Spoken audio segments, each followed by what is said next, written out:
Alors aujourd'hui, j'aimerais vous parler, dans le cadre du partage de mes réflexions et méditations quotidiennes, d'une parole qui est sortie de la bouche de Jésus, qui est véritablement extraordinaire, incroyable, quand on prend le temps de s'y arrêter, de réfléchir à ce que Jésus a dit.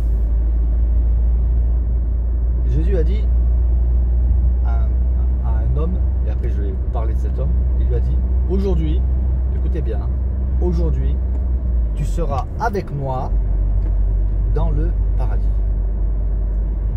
À qui Jésus a-t-il pu dire une parole si extraordinaire? On pourrait penser, Jésus a dit cela à un pratiquant, à un croyant qui était tout à fait exceptionnel, très obéissant, merveilleux, fantastique, quelqu'un sur qui il peut compter. Mais en fait, non, pas du tout. En fait, il faut se rendre dans l'évangile de Luc, le chapitre 23, les versets 39 à 43.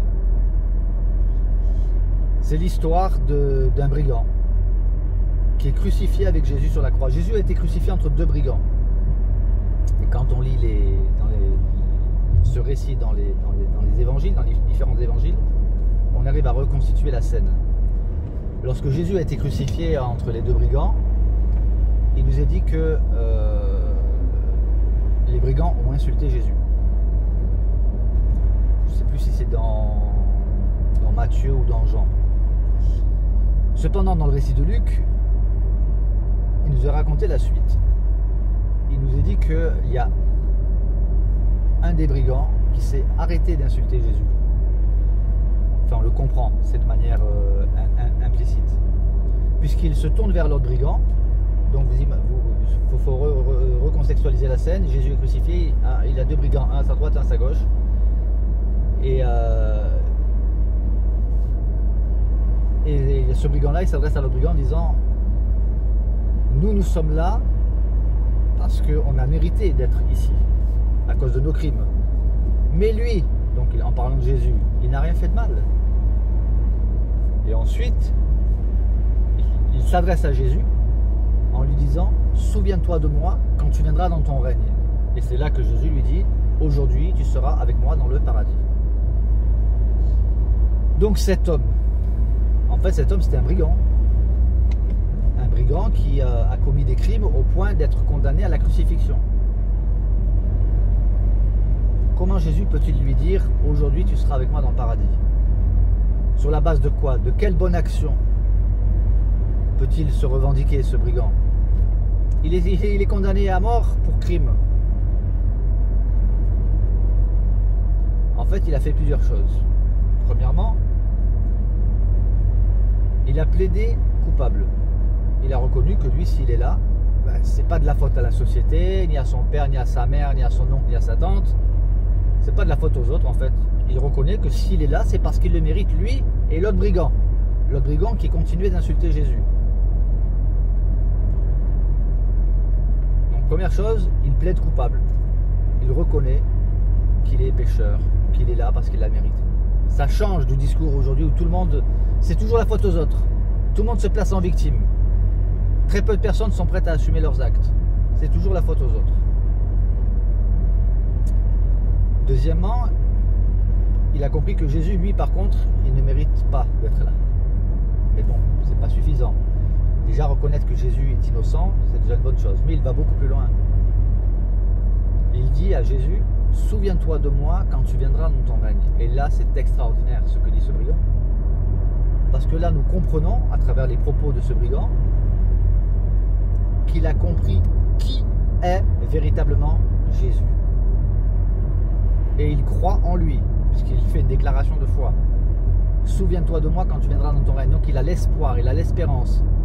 Alors comment peut-il avoir compris qui est Jésus? Ça fait 3 ans que Jésus prêche. Peut-être a-t-il entendu Jésus prêcher, ou peut-être a-t-il entendu des disciples prêcher les enseignements du Maître, de Jésus. Quoi qu'il en soit, il sait. Peut-être était-il un croyant qui s'est éloigné de la foi. On ne sait pas. Mais ce qui est certain, c'est qu'il a entendu parler de Jésus, il sait qui est Jésus. Et alors, vous avez des personnes qui savent qui est Jésus,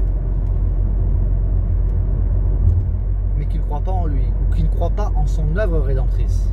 Vous avez des personnes qui peuvent dire, ah oui, Jésus, ah oui, c'est quelqu'un qui a vraiment existé, c'est quelqu'un qui était innocent, c'est quelqu'un qui avait des paroles sages, c'était un homme bien. Ça, c'est pas suffisant pour être sauvé. Parce qu'ils vont dire, par contre, Jésus n'est pas le Fils de Dieu, Jésus n'est pas le Messie, Jésus n'est pas le Sauveur. Bah, dans ce cas, tu ne peux pas être sauvé si tu ne crois pas que Jésus est le Sauveur. Si tu ne le crois pas, tu ne pourras pas être sauvé. Mais lui, il a compris. Il a compris que Jésus est le Sauveur. Parce qu'il a compris que Jésus allait revenir dans son règne. Parce qu'il lui dit, souviens-toi de moi quand tu viendras dans ton règne. Comment peut-il savoir cela? C'est qu'il a étudié, il a entendu prêcher du moins. Donc il dit, souviens-toi de moi quand tu viendras dans ton règne. Et en disant cela, il manifeste sa foi. Donc sur la base de sa repentance, il reconnaît qu'il est là, sur la base de la reconnaissance de sa culpabilité, de son changement d'attitude et sur la base de sa foi en Jésus. Jésus lui dit, aujourd'hui tu seras avec moi dans le paradis. C'est un concentré de l'évangile. L'évangile, ça veut dire bonne nouvelle. Donc là, c'est un concentré de l'évangile. Nous sommes sauvés par la foi et non par les œuvres. Alors bien évidemment, il est évident que si cet homme-là avait été, par je ne sais quel miracle, libéré de cette croix, il est évident que sa vie n'aurait pas été la même. Il n'aurait pas continué à être un brigand. Il aurait certainement accompli des bonnes actions, mais il aurait accompli des bonnes actions pas pour être sauvé, mais parce qu'il est sauvé. Les bonnes actions, les bonnes œuvres, comme on appelle ça, les œuvres des pratiquants, ne sont pas le moyen de mériter le paradis. Le paradis n'est pas à vendre à coup de bonnes actions. On ne peut pas mériter le paradis. Parce que nos bonnes actions ne peuvent pas effacer nos mauvaises actions. Et nos mauvaises actions ne peuvent pas compenser. Il n'y a pas cet équilibre-là dans la foi chrétienne. La seule chose qu'il y a, c'est reconnaître ses péchés, demander pardon et changer de comportement. Donc l'évangile, c'est ça. On est sauvé par la foi en Jésus-Christ. Parce que Jésus a porté sur lui les péchés de ceux qui croient en lui. Et c'est ce qu'on voit, c'est exactement ce qui se passe avec ce brigand. Il n'a même pas eu l'occasion de réparer ses torts, concrètement. Il n'a pas eu l'occasion de rendre l'argent qu'il avait volé ou de demander pardon aux personnes concernées pour les crimes qu'il a commis. En revanche, il a reconnu, il a plaidé coupable et il a cru en Jésus. Alors, si vous aussi, je dis si parce que ça vous très bien, ce sujet-là peut très bien vous passer par-dessus la tête. Hein. Vous pouvez dire, moi j'y crois pas de toute façon au paradis, je ne crois pas, vous êtes libre de ne pas y croire. Mais si c'est un sujet qui vous intéresse, qui vous pousse à réfléchir, qui vous questionne, notamment la question de mais qu'est-ce qu'il y a après la mort? Alors j'entends souvent des personnes qui disent oui, personne n'en est revenu, on ne sait pas ce qu'il y a après, etc. C'est pas tout à fait vrai, mais bon, ça, je pourrais faire une autre vidéo là-dessus. Mais voilà, chacun est libre. Mais moi, je ne veux pas prendre le risque. Je dis, ça sert à quoi de prendre le risque alors que l'évangile nous est offert, la vie éternelle nous est offerte par la foi en Jésus-Christ. Donc si vous aussi vous avez envie, si vous souhaitez que cette parole s'adresse aussi à vous, aujourd'hui ou demain, hein, le moment où vous partirez, tu seras avec moi dans le paradis. Reconnaissez vos péchés, confessez-les au Seigneur. Si vous pouvez réparer vos torts, et puis ayez foi en Jésus-Christ, confiez-lui votre vie, repentez-vous, tournez-vous vers le Seigneur, demandez-lui de vous guider dans ses voies, et cette parole elle sera aussi valable pour vous.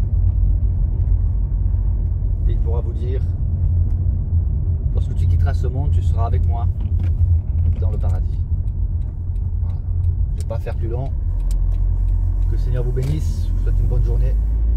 Ah oui, pour terminer, la vie passe tellement vite. Là, j'ai appris le décès d'un ami qui était aumônier en prison. Et voilà, j'ai appris son décès hier. Aujourd'hui, on est là, demain, on n'est plus là.